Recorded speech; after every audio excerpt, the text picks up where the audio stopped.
Bir Demet Tecrübelerim kanalına hoş geldiniz. Sosis balonlarla harika şekiller yapmaya devam ediyoruz. Bugün size sosis balondan 3 tane basit ama güzel şekil yapmasını öğreteceğim. Evet, şöyle gösteriyorum yapacağımız şekilleri.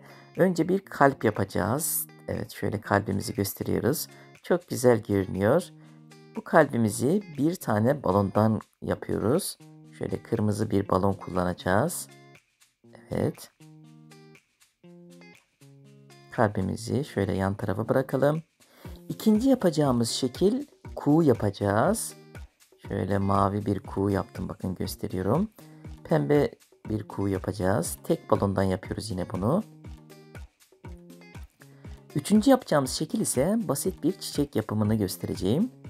Şöyle çiçeğimizi biraz daha göstermek istiyorum. Yaprakları, üst tarafı harika güzel bir çiçek. Bunu da 2 balon kullanacağız. Şöyle yeşil ve pembe balon kullanacağız. Evet, bu basit ama güzel şekilleri öğrenerek sosis balon dünyasına sizler de girebilirsiniz. Şimdi şekillerimizi şöyle üst tarafa bırakalım ve ilk şeklimiz olan kalp ile başlayalım. Evet, tek balon kullanıyoruz. Kalbimizi şöyle üst tarafa bırakıyorum. Kırmızı balonumuzu ucunda 3 parmak boşluk kalacak şekilde şişiriyorum. Evet, balonumuzu şişirdim. Şöyle biraz havasını kaçırdım. Balonumu bağlıyorum. Sonra bakın şöyle biraz yumuşatıyorum. Ve uç kesimiyle başlangıç yerini birbirine bağlıyorum. Şu şekilde. Bağladık. Makasımızla fazlalık uçları kesiyorum. Şimdi bakın şu şekilde tam ortasını bulmamız gerekiyor. Evet, tam ortasını bulduktan sonra şöyle bir kavis yapıyoruz ve elimizle burayı sıkıyoruz. Şu şekilde. Yan taraflarını da şöyle kavisler vermeye çalışıyoruz. Şu şekilde. Şu alt tarafı da biraz kavis veriyoruz.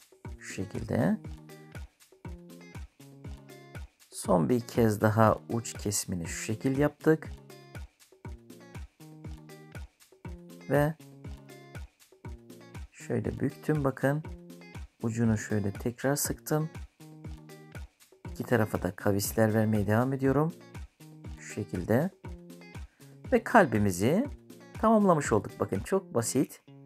Çok güzel bir kalp oldu. Diğer kalbimizi de üst üste koyalım. İki kalbimizi yan yana koyalım.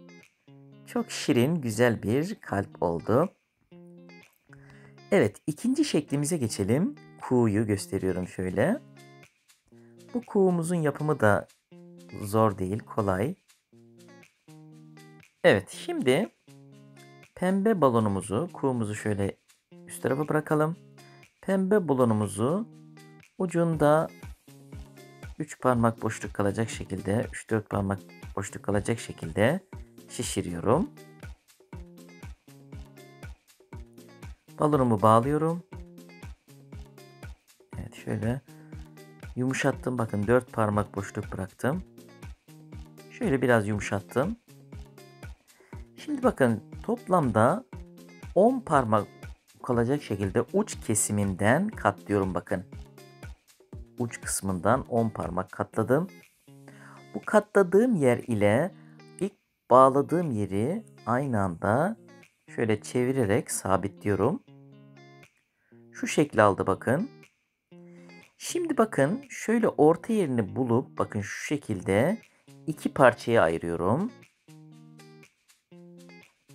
Evet, ayırdık.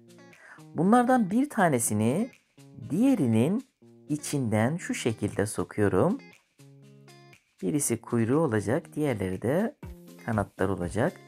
Şu uç kesimi, fazlalık kesimi bakın şöyle aşağı doğru tuttum. Alt taraftan sıkıyorum. Bu şekilde kafasını yapmış oluyoruz.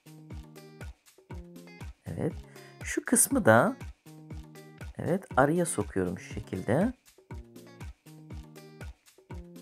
Şöyle biraz kavis veriyorum. Tekrar şöyle bir kafasını oluşturmayla sıkalım.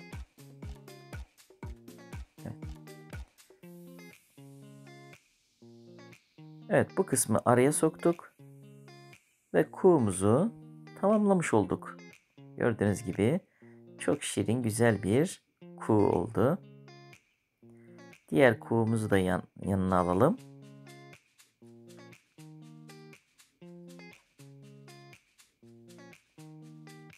Bu şekilde kavis vererek kuğumuzun üst tarafını oluşturmuş oluyoruz. Evet, iki tane kuğumuzu şöyle yan yana göstereyim. Evet, şöyle yandan gösterimini de göstermek istiyorum. Çok güzel iki tane kuğu oldu.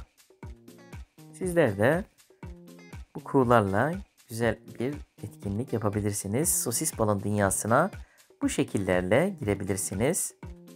Evet, üçüncü şeklimiz çiçek yapımı. Gördüğünüz gibi çok güzel duruyor. Basit çiçek yapımı. Kolayca çiçek nasıl yapılır sosis balondan bunu göstermek istiyorum. Evet, iki tane balon kullanacağız. Öncelikle pembe balonumuzu alıyoruz. Pembe ve yeşil. Pembe balonumuzu ucunda 3 parmak boşluk kalacak şekilde şişiriyorum. Evet, şişirdim. Balonumu şöyle bağlıyorum.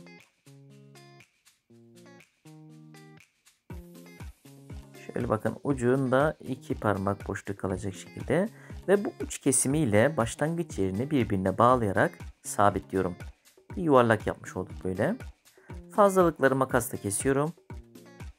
Şu şekilde. Şimdi bakın şöyle uzattım.